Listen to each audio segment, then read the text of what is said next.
দৃষ্টি আকর্ষণ করছে। আপনারা যদি এইভাবে কথা বলেন আমাকে কীর্তন করা সম্ভব হবে না। এক হচ্ছে আমি অসুস্থ শরীর, প্রচন্ড জ্বর, তা নিয়ে আপনাদের সম্মুখে বিকারি সেজেছি। আর একটি দুঃসংবাদ কি জানেন, এই আসরে কীর্তন করার কোনো ইচ্ছেই ছিল না আমার। হঠাৎ করে এমন একটা পরিস্থিতির শিকার হয়েছি। আমরা 4টা ভাই, ছোট ভাইটা আজকে ইউরোপের উদ্দেশ্যে যাত্রা হয়েছে, এখনো পর্যন্ত বিমানে আছে। এই পথের পথিকে আমাদের পরিবারের কেউ নেই। আমি সেই জ্বালা, সেই দুঃখ যন্ত্রণাটা কাউকে বোঝাতে পারবো না বলে আপনাদের সম্মুখে ভিখারি সেজেছি। ভাইটাকে নিজের হাতে বিদায় দিয়েছি। আমায় পাশান আমি ধৈর্য ধরতে পেরেছি, কিন্তু আমার ওয়াগিনী মা সন্ধ্যার সময় ফোন দিয়ে আমাকে বলছে, আমার সন্তানটা কোথায়, আমার কোকাটা কোথায়, কোথায় তোরা রেখে এসেছিস? সেই কথার উত্তর আমি এখনো দিতে পারি না।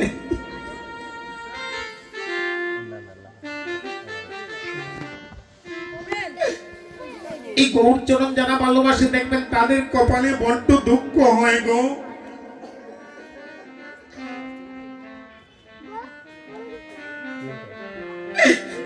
তাদের এই জগতে, জড় জগতে কখনো কোনো শান্তি নেই। আমি সকলের চরণে ভিক্ষা প্রার্থনা করছি, যে কথাগুলো বলছি আপনারা একটু মন দিয়ে শুনবেন। কেন? এই নববিধা ভক্তির মধ্যে সর্বপ্রথমেই বলা হচ্ছে শ্রবণম। এই শ্রবণ করলে কি হয়? 20 কেলি মানুষের মৃত্যু হয় না বাবা? আর এই হরি নাম আস্বাদন করলে কি হয়? মৃত্যুকে জয় করে বৃদ্ধি হয়। কার হয়েছিল? এই শ্রীবাসাচার্যের স্বপ্নাদেশ হলো শ্রীবাস।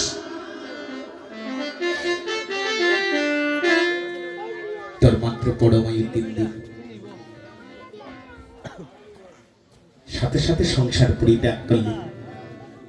3 দিন পরেই তোমার মৃত্যু হবে। সারাটা জীবন আমি কত অনাচার অত্যাচার করেছি, কত বৈষ্ণব বিদ্বেষ করেছি। দেখি আমার এই সন্ধ্যাবেলা, জীবন অন্তিম সন্ধ্যায় যদি এই বৈষ্ণব সঙ্গ করে আমার মৃত্যুটা হয়ে যায়, আমার মৃত্যুটা ধন্য হবে। হরিবল।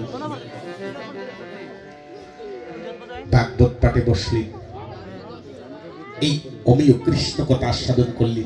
1 দিন 2 দিন 3 দিন চলে গেল, শ্রীবাসাচার্যের মৃত্যু হলো না। মনে মনে সিদ্ধান্ত নিলি, আমি যার জন্য বেঁচে আছি তার চরণেই আমার জীবনটা উৎসর্গ করে দিলাম। সত্যি এই শ্রীবাসাচার্য কিন্তু জন্মলগ্ন থেকে কৃষ্ণ ভক্তি পরায়ণ ছিল না। বৈষ্ণব দেখলেই বিদ্বেষ করতেন, হিংসা করতেন, ঠাট্টা করতেন।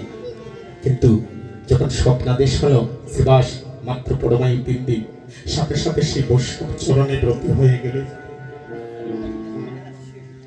জীবনের সিদ্ধান্ত নিলেন, আমি যার জন্য প্রাণটা ফিরে পেলাম, হাগর আজ থেকে আমি তোমার হয়ে গেলাম। সত্যি গোমা, সে জানতো না এই চরণ ভালোবাসতে গিয়ে তার বড্ড কষ্ট হবে, এই কথাটা সে জানতো। আমি কুলমান বিটি মাটি জীবন যৌবন সবকিছু জলাঞ্জলি দিই, কিন্তু জানেন এই গৌরচরণ ভালোবাসতে গিয়ে আপন ভাই শ্রীবাস আচার্যকে জনমের মতো পৃথক করে দিলি। আকুল প্রাণী কাঁদছেন। আহারে, যার জন্য বেঁচে আছি তাকে ভালোবাসতে গিয়ে মায়ার সংসার আমাকে আর প্রয়োজন যখন পড়িয়ে যায়, সংসার আর আপনাকে গ্রহণ করবে না। দেখবেন এই মায়ার সংসারের জন্য সারাটা জন্ম করে গেলেন, যখন আপনার বার্ধক্য হলো, আপনি যখন ব্যাধিযুক্ত হবেন, এই সংসার আপনাকে একটা সেকেন্ডের জন্য আর গ্রহণ করবে না। এই মায়ার সংসার শুধু নিতে জানে, দিতে জানে না।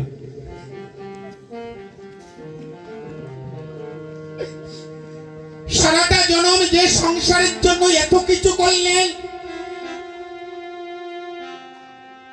আপনার যখন বার্ধক্য হবে ব্যাধি আক্রমণ করবে, এই সংসার আপনাকে দূর দূর করে দাঁড়িয়ে দেবে, আর সংসারের প্রয়োজন হবে না। সেবাসাচার্য বললেন, এই সংসার এত কিছু দিলাম, এত কিছু করলাম, আজ আমি গৌরচরণ ভালোবেসেছি বলি সংসার আমাকে আর ভালোবাসছে না। পৃথক করে দিলেন। এই মহোৎসব করতে গেলে, এই বৈষ্ণবকে আমন্ত্রণ করতে গেলে অর্থের প্রয়োজন হয়। চিন্তা করছেন, আজকে যদি আমি বৈষ্ণবের সেবা না দেই, এই বৈষ্ণব সম্মেলন না করি, বৈষ্ণবকে আমন্ত্রণ না করি, যদি আমার মরণ হয়ে যায়, এই জন্মে আমার আর বৈষ্ণব দর্শন হবে না, বৈষ্ণব সঙ্গ করা হবে না। আমি কি করব? হা গৌর, হা কৃষ্ণ বলে কাঁদছেন। দূর থেকে শ্রীবাস আচার্যের স্ত্রী সহধর্মিণী। হে, আরেকটি কথা,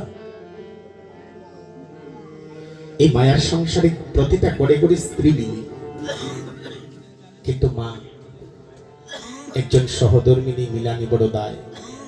সবার ভাগ্যে সহধর্মিণী জুটে না। দূর থেকে মালিনী দেবী বলছে, স্বামী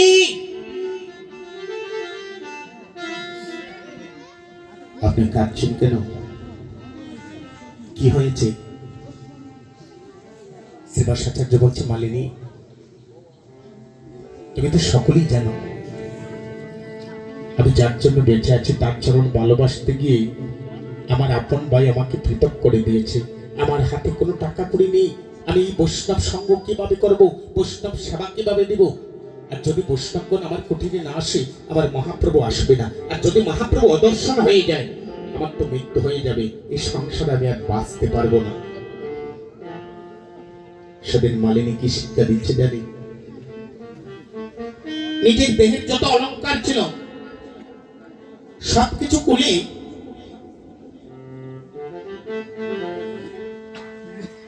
সেবাসাচার্যের হাতে তুলে দিল। বলছে, স্বামী আমার এই দেহে যে অলংকার আছে, সোনা রূপা, এইগুলি বিক্রি করে তুমি এই মহোৎসবের আয়োজন করো। তাকে বলি সহধর্মিণী। সেবাসাচার্য কাঁদছে আর বলছে, মালিনী তুমি কি কখনো দেখেছো, শুনেছো কোন স্বামী তার নিজের স্ত্রীর দেহের সৌন্দর্য বিক্রি করে দিতে?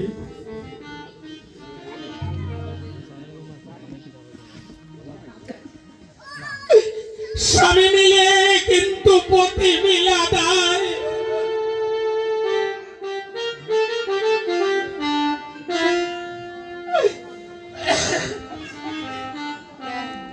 আজকাল সংসারে গড়ে গড়ে স্বামী বিয়ে, কিন্তু একজন পতিব্রতার অভাবের জন্য একজন পতি 1 কোটি জনের মধ্যে একজন মিলানো বড্ড বিষমদা।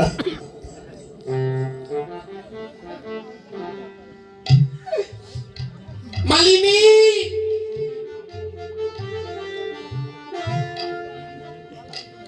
কোন স্বামী, কোন পতির দেবতা নিজের হাতে নিজের স্ত্রীর সৌন্দর্য বিক্রি করতে পারে না। আমিও পারবো না। বলছে, স্বামী আমি এইসব সৌন্দর্য দিয়ে কি করব? যে সৌন্দর্যের জন্য আমার স্বামীকে হারাতে হয়, আমার পতি দেবতাকে হারাতে হয়। আমাদের যখন সুসময় আসবে তুমি আবার আমাকে কিনে দিও। আপাতত এই দুঃসময়ে আমার সকল অলংকার বিক্রি করে দাও। আর শোনো স্বামী, একজন স্ত্রীর সবচেয়ে সৌন্দর্য হচ্ছে তার শীতের সিঁদুর। আমি তো সিঁদুর বিক্রি করার কথা বলি না। যতদিন পর্যন্ত আমার হাতে শঙ্খ আর সীতায় সিঁদুর আছে, ততদিন পর্যন্ত তোমার এই অবাগিনীর সৌন্দর্য কেউ কেড়ে নিতে পারবে না। দেখবেন, যে মায়ের কপালে সিঁদুর টাকা থাকে, যে মায়ের হাতে শঙ্খ থাকে, সেই স্বামীর পরময় বৃদ্ধি হয়। হরিবল। কিন্তু অনেকেই প্রশ্ন করবেন, তাহলে এই প্রতিব্রতা রমণী রেখে তার স্বামী কিভাবে মৃত্যু হয়? আপনারা নিশ্চয় রামায়ণ শুনেছেন। যদি হনুমান চলনা করে সেই মন্দোদরীর নিকট থেকে মৃত্যুবানটা না আনতেন, রাবণের কখনো মৃত্যুই হতো না। সেই থেকে ধরে এসেছি যারা ব্রজে গিয়েছেন সাক্ষাতে বা নবদ্বীপে, দেখবে ব্রজে রমণী বা নবদ্বীপের রমণী জীবনে কোনোদিন পুরুষের বদন দর্শন করে না, এমনকি কপালের সেই সীতার সিঁদুর কোনো পরপুরুষ পর্যন্ত দর্শন করতে পারে না। যদি কেউ দর্শন করে ফেলে সাথে সাথে তার স্বামীর পরমায়ু ক্ষয় হয়ে যায়। কিন্তু এমন ডিজিটাল জগতে আমরা পা দিয়েছি, আমরা মাথায় কাপড় দিতেই ভুলে যাই। যাই হোক, আমি সেই দিকে যাব না, আপনারা কষ্ট পাবেন না। স্বামী, আমার জীবনের সবচেয়ে সৌন্দর্য কপালের সিঁদুর, হাতের কঙ্কন মানে শাখা, যতদিন আছি তোমার স্ত্রীর সৌন্দর্য থাকবে। এই অলংকারগুলি বিক্রি করে এই মহোৎসবের আয়োজন করো। সেবা সাধার্য তাই করলি, সবকিছু বিক্রি করে মহোৎসবের আয়োজন করলি। এত সুন্দর হরিনামের কীর্তন হচ্ছে, যে কীর্তনে স্বয়ং মহাপ্রভু নিত্যানন্দকে নিয়ে সপার্শ্বদে উচ্চ স্বরে হরি বল হরি বল হরি বল,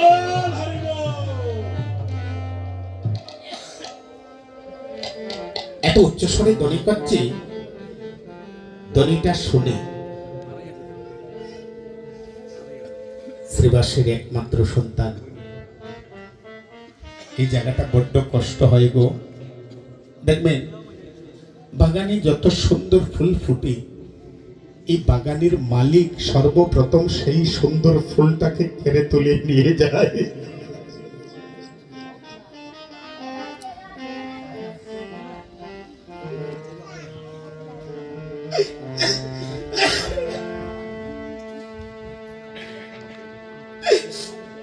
বাগানে কত রকম ফুল ফুটে,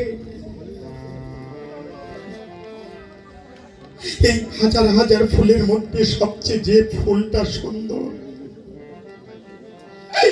সেই ফুলটাই মালি নিজের হাতে আগে তুলে দেয়।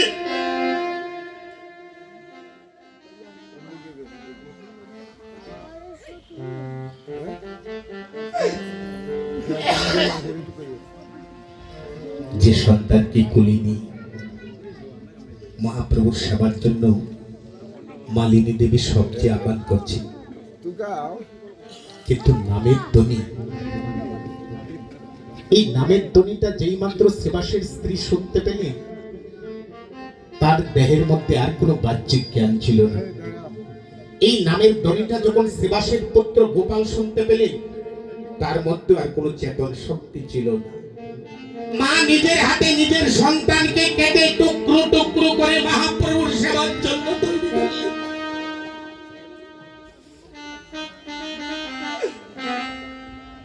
এ কেমন বিচার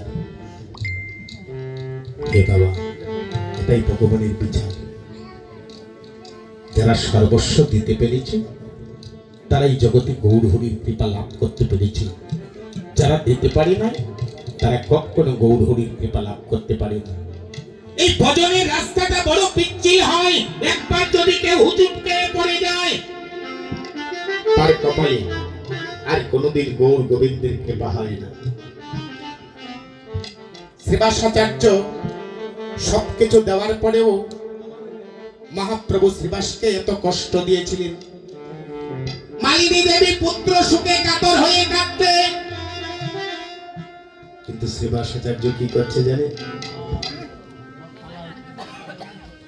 এই মায়ার কান্না শুনে ঘরের মধ্যে প্রবেশ করে গিয়ে মালিনীকে জিজ্ঞাসা করছে, মালিনী তুমি কাঁদছো কেন? তোমার জন্য আজকের এই মহোৎসবের আয়োজন, তোমার কি হয়েছে? বলছে, স্বামী, আমাদের একমাত্র আদরের পুত্র, আদরের সন্তান মারা গিয়েছে।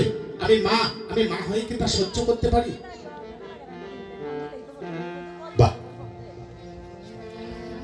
তোমার পুত্র মারা গিয়েছে, আদৌ কি সে তোমার পুত্র ছিল? যদি তোমার সন্তান হতো তোমাকে ছেড়ে যাবার কথা নয়। কে সন্তান, কে মাতা, কে পিতা? তুমি মিছে মায়ায় মত্ত হয় আর রোদন করো না। তোমার মায়ার কান্না শুনে যদি আমার মহাপ্রভু কষ্ট হয়, মহাপ্রভু যদি আমার অঙ্গন পরিত্যাগ করে, আমি প্রতিজ্ঞা করলাম চির জনমের মতো তোমার মুখ আর কোনোদিন দর্শন করব না। চিন্তা করছেন ভজনের জায়গাটা কোথায়? আমরা বিন্দুমাত্র কষ্ট পেলে ভগবানকে দোষারোপ করতে চাই না, কিন্তু নিজের সর্বস্ব জলাঞ্জলি দিই। বলছে প্রভু, যদি আমার প্রভুর কষ্ট হয়, আমি তোমার মুখ আর জীবনে কোনোদিন দর্শন করব না।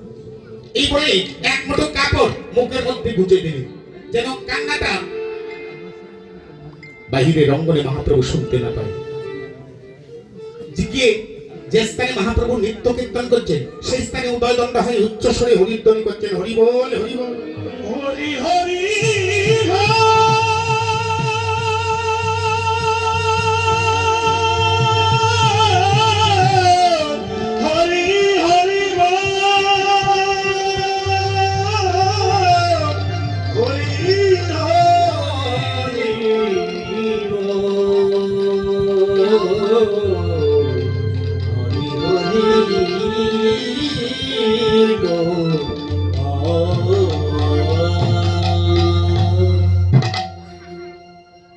নিত্যানন্দ প্রভু। এই অঙ্গনে যে অঘটন ঘটেছে, সেই সংবাদটা সবার আগে নিত্যানন্দ প্রভু বুঝতে পেরেছেন। এই হরিনামে এত আনন্দ, নাম শোনার পরে ভক্তগণ আকুল প্রাণে রোদন করে, যাকে কোনোদিন দেখে নাই, যার নামও জানে নাই, নামটা শোনা মাত্র মনে হয় জীবনের কত কিছু হারিয়ে ফেলেছে, পাগলের মতো কাঁদতে থাকে। এই নাম শুনে আজকে অন্তরে কেন নিরানন্দ হচ্ছে, আনন্দ হচ্ছে না? নিশ্চয় আমার সেবাসের কুটিরে কোনো অমঙ্গল ঘটেছে। নিমাই,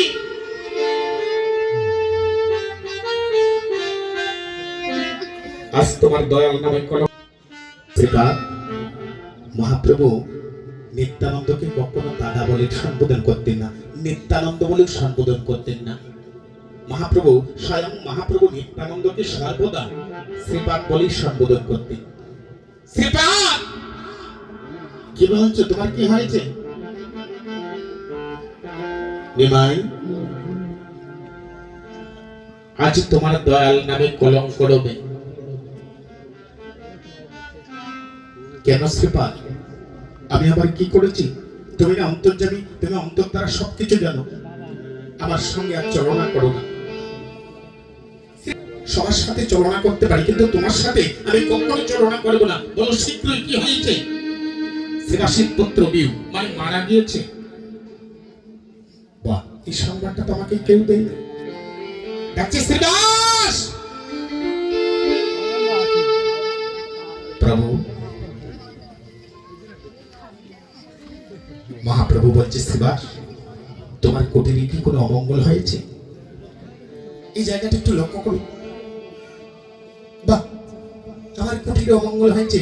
যার সম্মুখে সর্বমঙ্গলময় বিরাজ করছে, তার কি অমঙ্গল হতে পারে প্রভু? যিনি সর্বমঙ্গলময়, সেই ব্যক্তি আমার সম্মুখে দাঁড়িয়ে আছে, তার কি কোনো অমঙ্গল হতে পারে? প্রভু, নিশ্চয় আপনার কোথায় ভুল হচ্ছে। শ্রীবাস, তোমার কুটিরে এত কিছু ঘটে গেল, একটিবার আমাকে কেন বললে না তোমার পুত্র মারা গিয়েছে? শ্রীবাস,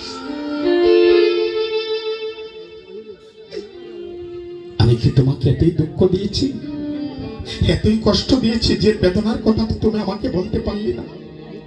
প্রভু, কে বলেছে? কি হয়েছে? কে আমার পুত্র? কে আমার পিতা? যে যাবার সাথে চলে গিয়েছে, যিনি আছেন তাকে নিয়ে আমাকে ভাবতে হবে। প্রভু, তুমি বলছো আমার সন্তান, যদি সে সত্যি আমার সন্তান হয়ে যায়, হয় তাকে, তাহলে সন্তান নিয়েছে, আমার কোনো দুঃখ নাই। তুমি আমার স্ত্রীকে নিয়ে যাও, তাতেও কোনো কষ্ট নাই। তুমি তো আমাকে সংসার থেকে অনেক আগেই বঞ্চিত করে দিলি, তাতেও আমার কোনো কষ্ট নেই। কিন্তু বাবু, তোমার চরণ ছাড়া, তোমার চরণ ছাড়া করো না গো,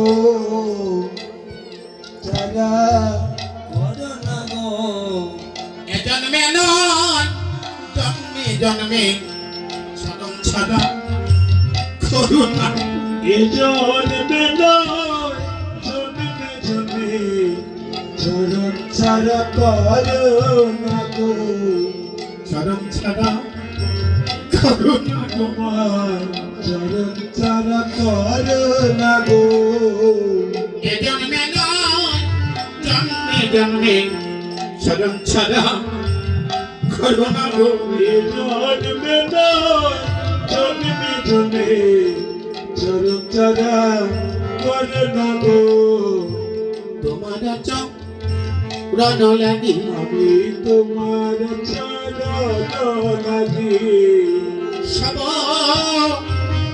অপ্রিয়া যেন ওই আমি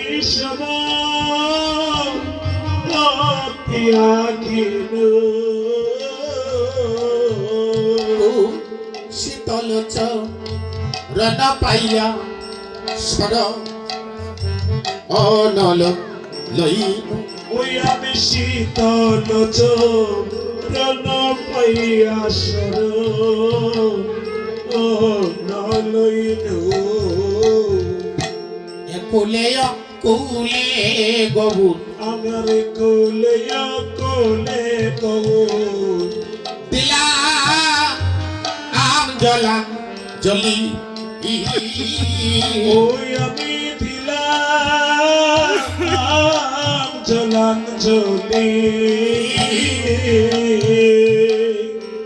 রাখিয়াছ ছজনে গবুর আপনারে ভুলি ওই আমায় রাখিয়াছ রনি গৌর আপনার বলি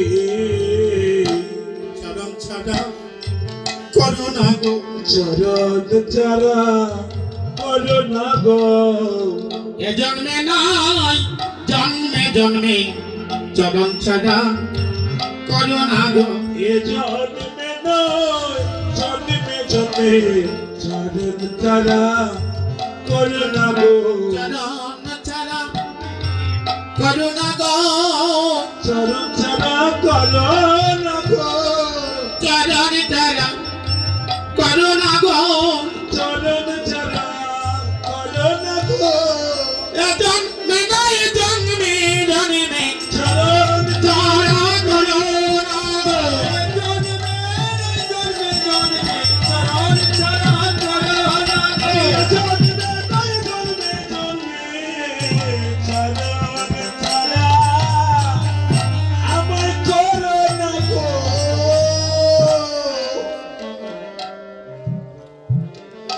মহাপ্রভু বলছেন শ্রীবাস তুমি এত নিষ্ঠুর এই জগতের ভক্তরা সবকিছু আমার কাছে চায় আর তুমি সবকিছু জলাঞ্জলি দিয়ে নিজের সন্তানকে পর্যন্ত দান করে দিলে এই কেমন ভক্ত তুমি এই জায়গাটা একটু লক্ষ্য করবে প্রতিবেশী এসে বলছে দয়াল তোমার নামে কলঙ্ক ডেকে দেবে তোমার শ্রীবাসের পুত্র মারা গিয়েছে শ্রীবাস কিন্তু স্বীকারই করলেন না সে যদি আমার হতো আমাকে ছেড়ে চলে যাওয়ার কথা নয় সাধু কিন্তু মা কাঁদছে মাকে সান্ত্বনা দেওয়ার জন্য এই মৃত সন্তানকে মহাপ্রভু জীবিত করলেন সকলের সামনে জিজ্ঞাসা করছে এই যে তুমি কে মৃত সন্তান উত্তর দিচ্ছে আমি প্রভুর দাস না তুমি প্রভুর দাস নও তুমি শ্রীবাস এবং মালিনীর সন্তান পুত্র কে বলেছে শ্রীবাসকে আমি চিনি না মালিনীকে আমি চিনি না আমি যার ছিলাম যেখান থেকে এসেছি সেখানেই চলে সেদিন সকলেই হতভম্ব হয়ে গেল ভাই বান্ধব আত্মীয় স্বজন স্ত্রী পুত্র পরিবার এই সংসারটা হচ্ছে 2 দিনের খেলার জায়গা, স্থায়ী কোনো ঠিকানা নয়। যেখান থেকে এসেছে সেখানে আবার ফিরে যেতে হবে। নিচে মায়ার সংসারের দাস আর হব না, আমাকে মুক্তি দাও। সেদিন মহাপ্রভু হাত বুলিয়ে কর্ণের নাম শুনে আবার তার সেই স্থানে পাঠিয়ে দিলেন। সেদিন এই শ্রীবাস আচার্যের প্রেম আর ভক্তি মহাপ্রভু দর্শন করে জগৎকে শিক্ষা দিলেন। এই জগৎবাসী দেখো, যে আমার চরণ ভালোবাসতে গিয়ে এত কিছু জলাঞ্জলি দিল, আজ থেকে ঘোষণা দিলাম শ্রীবাসের একটা পুত্র চলে গিয়েছে, কিন্তু আজ থেকে 2টি সন্তান তার হয়ে গেল। প্রথম সন্তান আমার শ্রীপাদ নিত্যানন্দ, আর দ্বিতীয় সন্তান আমি গৌর হরি হরি বল। সেদিন মহাপ্রভু স্বয়ং শ্রীবাস আচার্যকে পিতা বলে সম্বোধন করেছিলেন এবং মাতা সেই মালিনী দেবীকে মা বলে সম্বোধন করেছিলেন।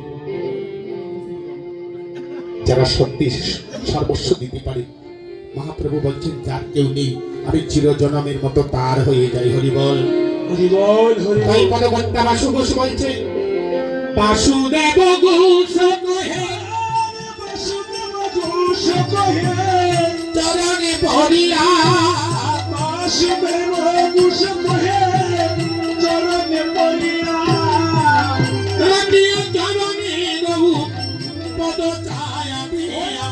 রাখিয়া চরণে রঘু পদ ছায়া দিয়া। চরণ চরণ করুণা বল, চরণ দ্বারা করুণা কর, চরণে চরণ করুণা বল।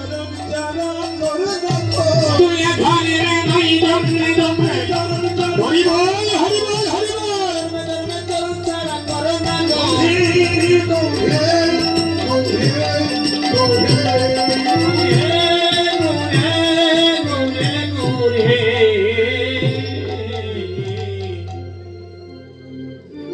আসুন, আমাকে যে পালা দেওয়া হয়েছে তার নাম হচ্ছে নাম মাহাত্ম্য। সেই নাম মাহাত্ম্য বর্ণনা করার ক্ষমতাটুকু আমার নেই, তবে যতটুকু আপনাদের সম্মুখে গৌরহরি কৃপা করে বলায় আমি ততটুকুই বলার চেষ্টা করব।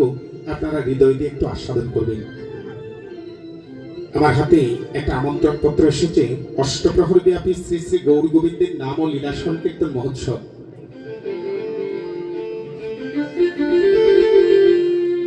স্বর্গীয় আরতি রানীচন্দ্র ও পূর্বপুরুষগণের বিধিহীন আত্মার শান্তি কামনায় তথা বিশ্ব মানব কল্যাণ ও কলিহত জীবের মঙ্গল কামনায়। তারিখটা হচ্ছে 22, 23, 24 মাঘ, 5, 6, 7 ফেব্রুয়ারি, রোজ বৃহস্পতি, শুক্র, শনিবার। উৎসব অঙ্গন হচ্ছে শ্রী শ্রী দুর্গা মন্দির, তোপখানা, সিলেট। আয়োজনে শ্রী কানাইলাল চন্দ্র তোপখানা, সিলেট। সার্বিক সহযোগিতায় তোপখানা পাড়ার সকল কৃষ্ণ অনুরাগী গৌর ভক্তবৃন্দ। উক্ত মহোৎসবে কীর্তন পরিবেশন করবেন আমি নরাধম, শ্রীযুক্ত বিধানধর জকিগঞ্জ, সিলেট। শ্রীযুক্ত গিরিরাজ দাস, জুয়েন, সিলেট। শ্রীমতী সমীরানী দাস, বালাগঞ্জ, সিলেট। শ্রীমতী রবিরানী দাস, সুনামগঞ্জ। শ্রীযুক্ত পদ্মসাগর, দক্ষিণ শর্মা, সিলেট। উক্ত মহোৎসবে আপনারা আপনাদের পদরজ দিয়ে ভক্তের সকল মনোবাসনা পূর্ণ করে দেবেন। কৃষ্ণ প্রেমানন্দে।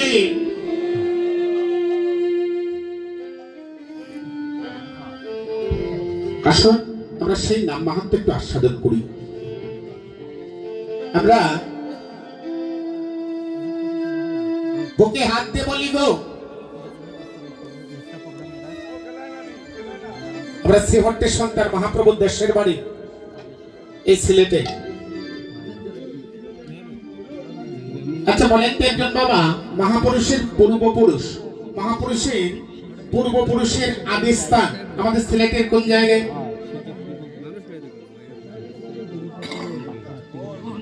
বলতে পারবেন কেউ? দাবি করি আমরা মহাপ্রভুর দেশের মানুষ, কিন্তু তার বাড়িটা কোন জায়গায়, আদি পুরুষের বাড়ি, সেটা বলতে পারি না। মায়েরা বলতে পারবেন কোথায়? ঢাকা দক্ষিণ। ঢাকা দক্ষিণ ঢাকা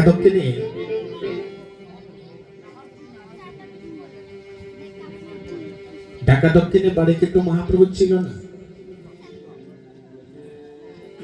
ঢাকা দক্ষিণ ছিল জগন্নাথ মিশ্রের বাড়ি, কিন্তু জগন্নাথ মিশ্রের পিতা উপেন্দ্র মিশ্র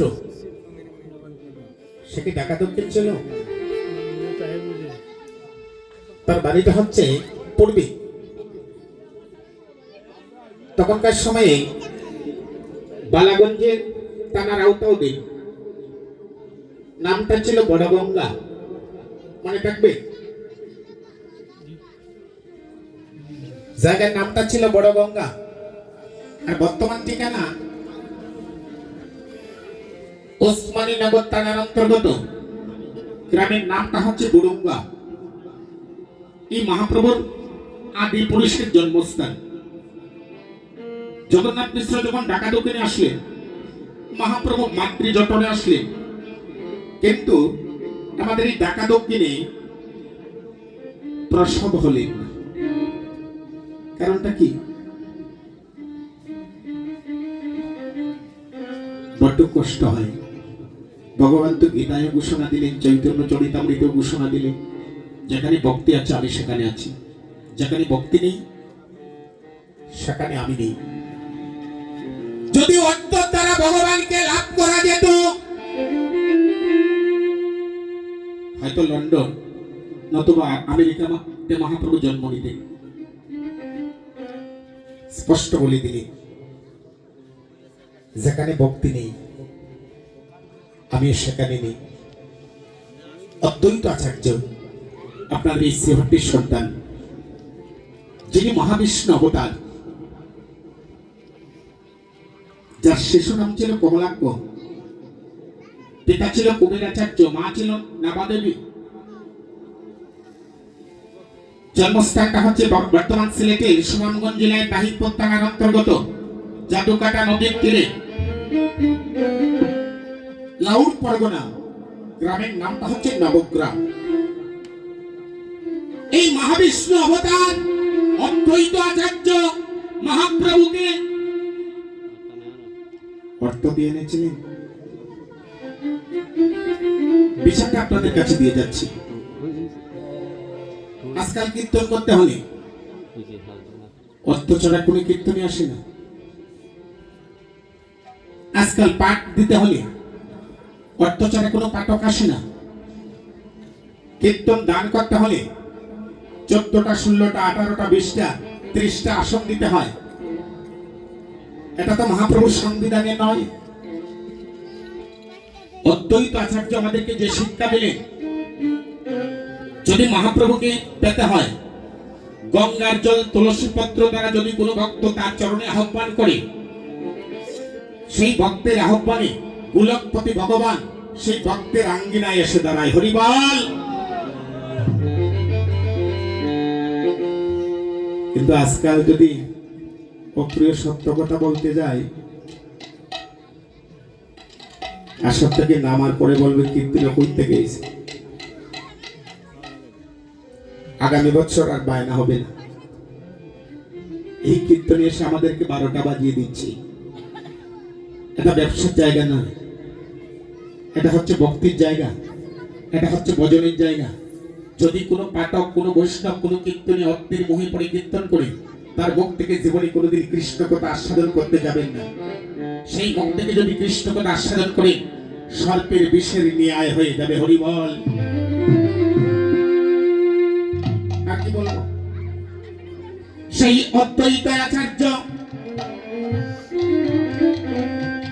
যিনি দাপর যুগে গোবিন্দের লীলায় মহাদেব ছিলেন, সেই দেবাদিদেব মহাদেব মনে বড় বাসনা, আমার গোবিন্দের একটু রাসলীলা দর্শন করব। কিন্তু ভগবান বলে দিলেন, আমার এই রাস মণ্ডপে কোন পুরুষ প্রবেশ করতে পারবে না। দাপর যুগের শেষার্ধের লীলা। কেন? এই দাপরের 60,000 গোপী গোবিন্দের চরণে প্রার্থনা করেছিলেন, হে গোবিন্দ, শুধু একটা রজনী আমরা পতি রূপে তোমাকে লাভ করতে চাই।